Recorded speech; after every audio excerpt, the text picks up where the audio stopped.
In the name of Allah, who is the most merciful and beneficial, myself Ramesh Khan. You are watching CGP Genius, my dear students. Welcome to my YouTube channel and thank you so much for watching this video. In this video, we are going to discuss about terminal velocity. वैसे तो ये short question है, छोटा सा लगता है, लेकिन इसके पीछे बहुत बड़ी कहानी है. टर्मिनल वेलोसिटी क्या होती है उसको हम डिफाइन करेंगे और इसके क्या देखेंगे एग्जांपल्स. अच्छा जी, तो ये जो टर्मिनल वेलोसिटी है इसकी डेफिनेशन और इसकी जो एग्जांपल है उसको तो हम देख लेंगे, ठीक है, याद भी कर लेंगे. लेकिन इससे पहले आपको समझना होगा ग्रेविटेशनल एक्सेलरेशन को. ग्रेविटेशनल एक्सेलरेशन क्या होता है? स्मॉल जी, ठीक है ना. ग्रेविटेशनल एक्सेलरेशन को हम स्मॉल जी से डिनोट करते हैं, ठीक है ना. अब इसके दो नाम है. एक तो हम इसको कह रहे हैं, ये है ग्रेविटेशनल एक्सेलरेशन, ठीक है. एक कह दिया ग्रेविटेशनल एक्सेलरेशन, दूसरा क्या कह रहे हैं भाई? हम कहते हैं ग्रेविटेशनल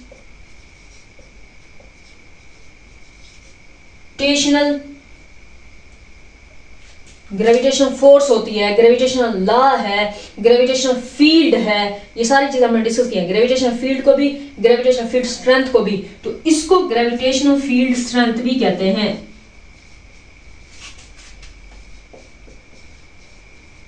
ठीक है. अब क्या है भाई? दो नाम है इसके.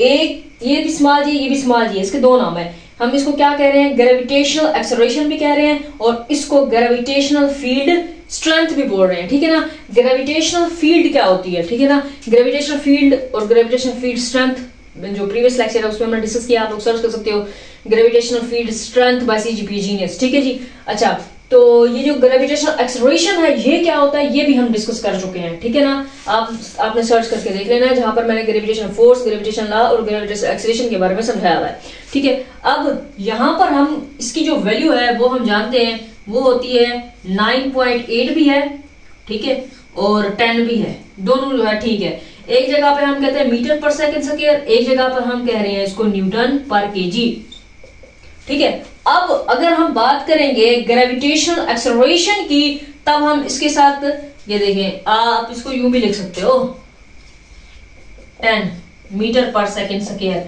तो मीटर पर सेकंड स्क्वायर जो है वो एक्सेलरेशन का यूनिट है. जब आपने डिफाइन करना है ग्रेविटेशनल एक्सेलरेशन को, ठीक है, तो आपने इसकी वैल्यू ये बतानी है. जब आपने डिफाइन करना है ग्रेविटेशनल फील्ड स्ट्रेंथ को, तब आपने इसकी जो यूनिट है ना ये बताना है, ठीक है ना. क्या भाई? G इज इक्वल टू ये 10 लिखो या फिर 9.8 लिखो, दोनों ठीक है, ठीक है. हाँ चलो, मैं यहाँ 10 लिखा हुआ है तो यहाँ पर मैं चलो 10 लिख देते हैं. 9 ये ओहो, चलो यहाँ पर तो लिखा हुआ है हमने 10, यहाँ पर हम लिख लेते हैं 9.8. अब ये कहां से निकला है भाई? ये यूनिट ये निकला है भाई W is equal to mg से, ठीक है. यहां से हम G ले लेते हैं और इज इक्वल टू W बटे M आ जाता है भाई. अब ये जो W है ना ये है वेट, किसी भी बॉडी का क्या है? वेट है, ठीक है. अब उस वेट को हम क्या क्या कहते हैं? हम कहते हैं कि ये फोर्स है, ठीक है. वेट को हम इज इक्वल टू करते हैं किस चीज के? फोर्स के, ग्रेविटेशनल फोर्स के इक्वल टू कर देते हैं हम किसको? वेट को. किसी भी बॉडी के वेट को हम ग्रेविटेशनल फोर्स के इक्वल कर देते हैं. हम कहते हैं इसकी जो डायरेक्शन है वो डाउनवर्ड होती है, ठीक है, और W is equal to mg होता है, ठीक है. तो इसीलिए क्योंकि हम कंसीडर करते हैं वेट को एज अ फोर्स, तो इसीलिए इसका यूनिट भी न्यूटन होता है, ठीक है. तो इसीलिए इसका जो यूनिट है वो क्या हो जाएगा? न्यूटन. और मास का क्या होता है? केजी. तो ये न्यूटन पर केजी आ जाएगा ये, ठीक है. तो यहां पर जब हम डिफाइन करेंगे ग्रेविटेशनल फील्ड स्ट्रेंथ को, तो इसको आपने ये वाला यूनिट बना जो है इस तरह से, इस वाले यूनिट के थ्रू इसको आपने डिफाइन करना होगा, ठीक है. अच्छा, तो इसको तो आपने पढ़ा हुआ है, प्रीवियस लेक्चर में हमने डिस्कस किया हुआ, नहीं करते. अभी हम फोकस करते हैं टर्मिनल वेलोसिटी के ऊपर, ठीक है. अब टर्मिनल वेलोसिटी के ऊपर डिस्कस करने से पहले हमने पढ़ा था गैलीलियो का कंसेप्ट, ठीक है. गैलीलियो जो था उसने जो टावर है पीसा का टावर ऑफ पीसा, वहां से क्या किए थे? डिफरेंट शेप्स के, डिफरेंट मासेस के ऑब्जेक्ट्स को फॉल किया था. यानी कि बहुत बड़ा टावर था, उसकी किसी हाइट से ऑब्जेक्ट्स को फॉल किया. फिर उसने गैलीलियो ने कहा, ये नतीजा निकाला, उसने ये कहा कि ना ये सारे ऑब्जेक्ट जो है जिसका कोई भी मास है, ठीक है ना, कोई भी शेप है, ठीक है, सारे के सारे जो है, एक भारी है एक वजन में हल्का है, एक का मास ज्यादा है एक का मास कम है, ठीक है, वो सारे के सारे जो है वो जमीन पर एक साथ आते हैं, ठीक है, ये गैलीलियो ने कहा था। हमने उसकी बात को मान लिया था, ठीक है, क्योंकि अब हमने जो है वो फ्रिक्शन को पढ़ा है। फ्रिक्शन आपको पता होगा क्या होती है, प्रीवियस लेक्चर में मैंने अच्छे से समझाया हुआ है, ठीक है, तो आपने वो वीडियो जरूर देख लेनी है। अब फ्रिक्शन के बारे में जो कंसेप्ट है वो हमें पता है भी, फ्रिक्शन भी कोई चीज होती है, जिस तरह से न्यूटन का फर्स्ट लॉ है, ठीक है, वो कहता है अगर कोई चीज मोशन में है ना, मोशन में रहेगी, और अगर कोई चीज रेस्ट में है तो रेस्ट में रहेगी। हम कहते हैं पागल हो गए हो क्या, हम ऐसे बाल को नीचे फेंके वो मोशन में होती है और फिर वो रुक जाती है, तुम कह रहे हो कि जो रेस्ट में है वो रेस्ट में रहेगी, जो मोशन में है वो मोशन में रहेगी। फिर उसकी आगे ये बात भी है, वो कहते हैं अगर उसके ऊपर कोई फोर्स अमल ना करे तो उसके ऊपर कौन सी फोर्स अमल कर रही होती है, बाल के ऊपर, वो जो जमीन पर लुढ़कती जा रही है, अरे यार फ्रिक्शन होती है, हाँ, रेजिस्टिव फोर्स है जिसे हम फ्रिक्शन कहते हैं, इसीलिए रुक जाती है। तो इसीलिए जब हम भी किसी भी बॉडी को फ्री फॉल करते हैं, ठीक है, चाहे वो वजन में हल्की है भारी है, ठीक है ना, तो उसके ऊपर एयर रेजिस्टेंस लगती है। क्या लगती है? एयर रेजिस्टेंस लगती है। ये भी एक फोर्स है एयर रेजिस्टेंस की, ठीक है। अगर हम एयर रेजिस्टेंस को निगलेक्ट कर दें कि इस एटमॉस्फेयर में एयर के मॉलिक्यूल्स हैं ही नहीं, निगलेक्ट कर दें, तब गैलीलियो की बात बिल्कुल ठीक है कि एक मास आप एक हाथ में ले लो, भारी मास का जिसका ज्यादा मास है, यानी भारी चीज ले लो कोई, और एक हाथ में हल्की चीज ले लो, यानी एक हाथ में आप पत्थर ले लो और एक हाथ में जो कागज का बड़ा टुकड़ा ले लो, ठीक है ना। तो अब दोनों को फाल कराओ, तो जो कागज है अगर हम हवा के मॉलिक्यूल्स निगलेक्ट कर देते हैं तो दोनों जो है वो क्या आएंगे, एक साथ जमीन पर आएंगे, ठीक है। और गैलीलियो यही कहता है कि वो जिस एक साथ एक ही एक्सेलरेशन के साथ नीचे आते हैं, और वो एक्सेलरेशन की वैल्यू भी उसने बता दी है 9.8 मीटर पर सेकंड या 10 मीटर पर सेकंड, इसी एक्सेलरेशन के थ्रू जो है वो नीचे आता है। अगर हम बॉडी को इस तरह से फॉल करते हैं ऊपर से नीचे तो ये पॉजिटिव एक्सेलरेशन है, अगर नीचे से ऊपर यूं फॉल करते हैं तो ये क्या होता है, फिर भी इसने ग्रेविटेशन फोर्स के थ्रू नीचे आना है ना, ऐसे फॉल करते हैं अगर, तो ये क्या होता है, नेगेटिव एक्सेलरेशन होता है, ठीक है। ये बताया किसने, गैलीलियो ने। लेकिन हम जानते हैं कि हवा के एयर के मॉलिक्यूल्स होते हैं, रेजिस्टिव फोर्स होती है जो किसी भी बॉडी के रिलेटिव मोशन को रेजिस्ट करती है, अपोज करती है। तो लेट्स सपोज के यहां पर एक ऑब्जेक्ट है, ठीक है, ये कोई ऑब्जेक्ट है, ठीक है ना।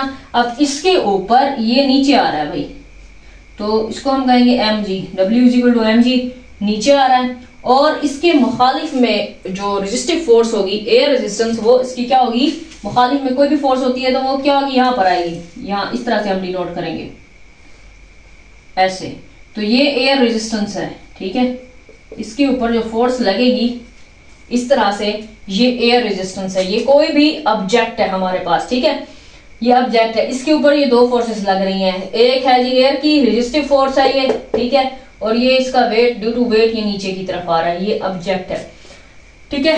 अब हम यूं कहेंगे कि जिस ऑब्जेक्ट का एरिया ज्यादा है, ठीक है, एक हाथ में आप इस बोर्ड मार्कर को ले लें या बाल को ले लें या थोड़ा सा जो है वो भारी चीज कोई पत्थर वगैरह ले लें, ठीक है, एक हाथ में, और दूसरे हाथ में आप कागज का रजिस्टर का एक सफा फाड़ लो, ठीक है ना।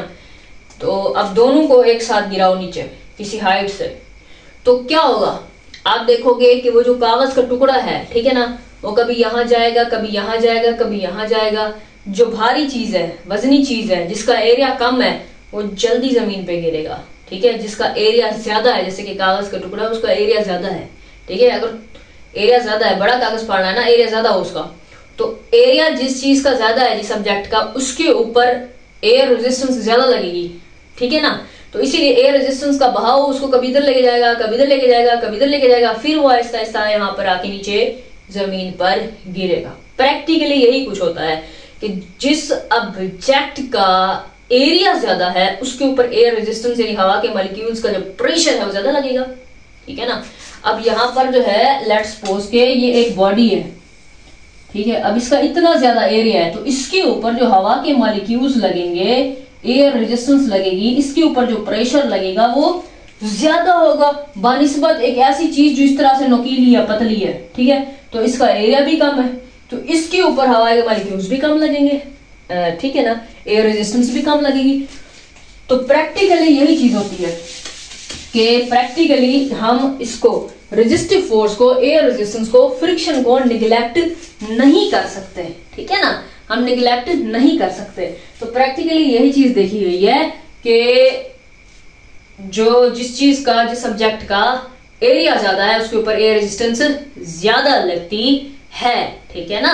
तो दोनों एक ही सेम टाइम पर नहीं आते हैं, एक आपके पास ज्यादा मास वाला ऑब्जेक्ट है, भारी है, और एक हल्का मास वाला ऑब्जेक्ट है, हल्का है वजन में, तो दोनों जो है वो एक साथ जमीन पर नहीं गिरते due to friction, due to air resistance, ठीक है ना। प्रैक्टिकली यही चीज है। तो फिर क्या होता है, फिर वो जो बॉडी है जो फ्री फॉल हो रहा है नीचे की तरफ, जमीन की तरफ, अर्थ की तरफ गिर रहा है नीचे, तो अटेन कर लेता है एक वेलोसिटी, कांस्टेंट वेलोसिटी अटेन कर लेता है, ठीक है। उस कांस्टेंट वेलोसिटी को हम कहते हैं टर्मिनल वेलोसिटी, ठीक है। अब हम टर्मिनल वेलोसिटी को यूं डिफाइन करेंगे, a speed is finally attend eight which the upward force of air resistance balances the downward force of gravity, ठीक है ना। जैसे मैंने कहा एक ऑब्जेक्ट है, ठीक है ना, उसके डाउनवर्ड में जो लगती है वो ग्रेविटी mg, ठीक है, ऊपर की तरफ एयर रेजिस्टेंस है, ये दोनों क्या होगी फोर्सेस, बैलेंस, क्या हो जाए भाई, बैलेंस हो जाए, ठीक है ना। अब ये दोनों बैलेंस हो जाए, बराबर हो जाए, ठीक है ना। एक फोर्स से ऊपर मुखालिफ, जो मुखालिफ फोर्स होती है ना उसको इस तरह से मुखालफत में दिखाते हैं, ठीक है। यहाँ पर मैंने एयर रेजिस्टेंस को शो किया, यहाँ नहीं कर सकती, यहाँ नहीं कर सकती, यहाँ पे कर सकती हूँ, ठीक है ना। अब जो एयर रेजिस्टेंस है वो क्या करना चाहती है भाई, किसी भी बॉडी की जो रिलेटिव मोशन है उसको क्या करती है, अपोज करती है, और बॉडी की रिलेटिव मोशन नीचे की तरफ है, डाउनवर्ड जा रहा है, नीचे जमीन की तरफ, अर्थ की तरफ गिर रहा है। ये दोनों फोर्सेज जो है जो कि एक बॉडी के ऊपर लग रही है वो बैलेंस हो जाती है, ठीक है ना, वो क्या हो जाती है, बैलेंस हो जाती है।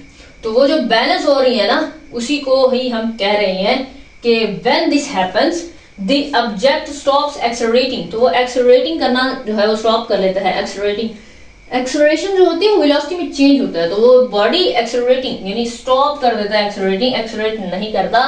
It keeps falling at a constant velocity, constant velocity के साथ वो नीचे आ रहा होता है, यानी कि कांस्टेंट वेलोसिटी जो है मैं कहती हूँ वो है मेरे पास 30 मीटर पर सेकेंड, ठीक है। तो ये बॉडी यहाँ पर है, यहाँ पर है, यहाँ पर है, यहाँ पर है, इसकी जो वेलोसिटी है वो 30 मीटर पर सेकेंड ही रहती है, ना कि इंक्रीज होती है ना कि डिक्रीज होती है, कांस्टेंट रहती है, ठीक है ना। उसी को हम कहते हैं this constant velocity achieved by an object, जो कि अचीव कर लेता है कोई ऑब्जेक्ट। कब अचीव करता है, जब ये एयर रेजिस्टेंस है और ये जो फोर्स है, कौन सी, ग्रेविटी की, फोर्स ऑफ ग्रेविटी जो डाउनवर्ड लगती है, ये दोनों क्या हो जाती हैं, बैलेंस हो जाती हैं। तब बॉडी क्या अचीव कर लेता है, एक कांस्टेंट वेलोसिटी, जिसको क्या कहते हैं, टर्मिनल वेलोसिटी हम कहते हैं। For example a paratrooper falling with terminal velocity, एक पैराट्रूपर जो कि नीचे आ रहा होता है वो टर्मिनल वेलोसिटी होती है, उसने अचीव कर लिया होता है टर्मिनल वेलोसिटी, जिसमें ये दोनों फोर्सेस जो है वो क्या हो जाती हैं, बैलेंस हो जाती हैं, ठीक है। होप सो टर्मिनल वेलोसिटी का कंसेप्ट समझ आया होगा, अगर आया तो मुझे बताना जरूर है। मिलते हैं नेक्स्ट लेक्चर में, अल्लाह हाफिज।